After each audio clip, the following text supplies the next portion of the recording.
السلام علیکم ورحمۃ اللہ وبرکاتہ۔ خوش آمدید ہے، ویلکم ہے آپ کا اس چینل اردو ایٹ NCERT پر۔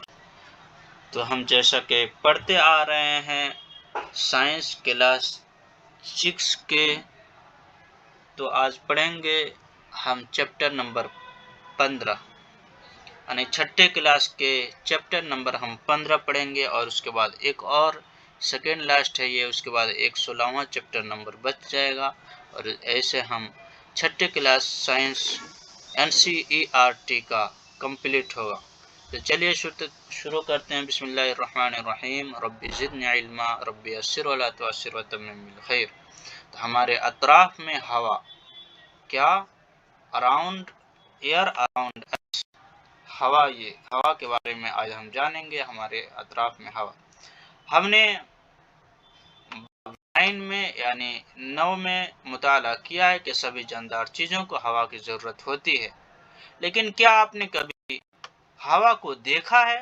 شاید آپ نے ہوا کو نہیں دیکھا ہے، لیکن آپ نے اس کی دباؤ کو کئی طرح سے ضرور محسوس کیا ہوگا۔ جب درختوں کی پتیاں ہلتی ہیں یا تار پر لٹکے ہوئے کپڑے لہراتے ہیں تو آپ نے ہوا کو محسوس کیا ہوگا۔ جیسے ہی پنکھے کا بٹن دبایا جاتا ہے تو کھلی ہوئی کتاب کے اوراق فڑفڑانے لگتے ہیں۔ متحرک ہوا کی وجہ سے ہی آپ کا پتنگ اڑانا ممکن ہو پاتا ہے۔ کیا آپ کو باب 5 میں عملی کام 3 یاد ہے، جس میں آپ نے ریت اور لکڑی کی برادے کو پھٹک کر کیا تھا؟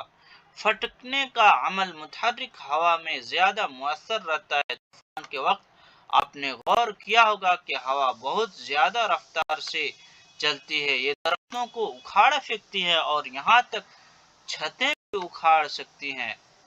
کیا آپ نے کبھی فرکی گھمائی ہے؟ فرکی آئیے یعنی گھرنی، جیسے ہم پتی کی بنا لیتے ہیں یا کاغذ کا بنا لیتے ہیں اور اس کو گھماتے ہیں، ایسے بچوں آپ نے کیا ہوگا۔ تو آگے بڑھتے ہیں۔ سب سے پہلا ہم عملی کام نمبر 1 کریں گے۔ کیا کریں گے کہ آئیے آپ ایک فرکی بناتے ہیں۔ چلیے بچوں آئیے فرکی بناتے ہیں اور کھیلتے ہیں۔ اس کے لیے ان ہدایات پر عمل کیجیے جنہیں شکل 2 میں دکھایا گیا ہے۔ فرکی کی چھڑ کو ہاتھ میں پکڑ لیجیے اور اسے کسی کھلی جگہ میں مختلف سمتوں میں رکھیے، اسے آگے پیچھے حرکت دیجیے، مشاہدہ کیجیے کہ کیا ہوتا ہے۔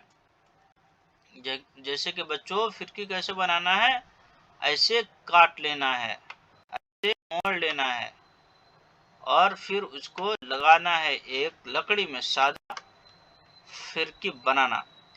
فرکی گھومنے لگتی ہے۔ فرکی کو کون کرتا ہے؟ متحرک ہوا۔ کیا ایسا نہیں ہے؟ ہاں بچوں، پنکھا کی طرح جو گھرنیاں ہوتی ہے اپنے ہاتھ سے بناتے ہیں یا پلاسٹک کے بنا ہوا بکتا ہے، اسے ہوا گھماتی ہے، جیسے یہ دیکھ سکتے ہیں۔ اور آگے پڑھیے۔ کیا آپ نے ویدر کو شکل 3 میں دیکھا ہے؟ یہ کسی مخصوص جگہ پر ہوا کے چلنے کی سمت کو بتاتا ہے۔ جیسے یہ ویدر کک ہے بچوں، یہ ویدر کک یعنی جدھر ہوا چلے گی اس کے حساب سے وہ تیر دکھائے گا۔ تو آئیے ہم آگے پڑھتے ہیں۔ کیا ہمارے اطراف میں ہر جگہ ہوا موجود ہے؟ Is air present everywhere around us؟ اپنی مٹھی بند کیجیے، آپ کی مٹھی میں کیا ہے معلوم کرنے کے لیے مندرجہ ذیل عملی کام کیجیے۔ تو آئیے دوسرا عملی کام کرتے ہیں کہ کانچ کی ایک کھلی بوتل لیجیے، کیا واقعی خالی ہے یا پھر اس کے اندر کچھ ہے؟ اسے پلٹ دیجیے، کیا اب اس کے اندر کچھ ہے؟ اب بوتل کھلے ہوئے منہ کو پانی سے بھری ہوئی بالٹی میں دبائیے، جیسا کہ شکل 4 میں دکھایا جائے گا۔ بوتل کا مشاہدہ، کیا پانی بوتل کے اندر داخل ہوتا ہے؟ اب بوتل کو تھوڑا سا جھکائیے، کیا اب پانی بوتل کے اندر داخل ہوتا ہے؟ کیا آپ بوتل سے نکلنے والے بلبلے دکھائی دیتے ہیں یا پھر اسے قسم کی